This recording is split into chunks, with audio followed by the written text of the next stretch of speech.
আমরা তিনজন গত 2-3 দিন আগে ডাকাতি হয়েছে। ডাকাতি ঘটনায় গতকাল 3-4 দিন আমরা অভিযান পরিচালনা করছি। শেষে আজকে আমরা 3 জনকে ডাকাত সরাসরি ঘটনার সাথে জড়িত 3 ডাকাতকে আমরা গ্রেপ্তার করতে সক্ষম হয়েছি।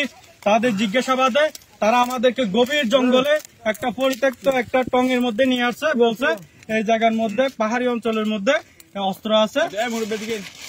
কারণ আমরা এখানে আসছি তাদের দেখানোর মতো এখনো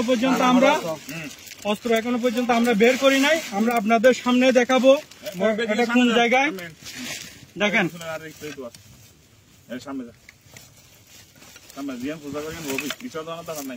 এটা হচ্ছে লম্বা বন্দুকের নল। ও আচ্ছা, তাহলে অস্ত্র একটাই, একটা আলাদা ভাবে এটা খুলে ইয়া করে রাখছে।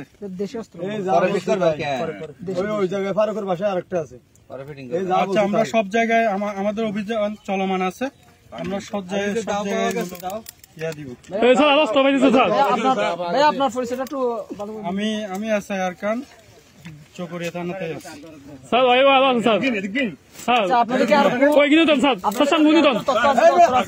আরো আছে, আমাদের অভিযান চলমান আছে। আর এখানে প্রচুর ডাকাতি ব্যবহৃত অনেকগুলো অস্ত্র আছে, দেশীয় অস্ত্র। এই এর নাম কি? শামসুল আলমের বাড়ির পাশে এরা আসছিল। ওনারাও আসলে অসহায়, এই যে এরাও টং করে। এদের দেখানোর মতো আমরা আসছি। এরা কিছুক্ষণ আগেই এখানে অবস্থানে ছিল।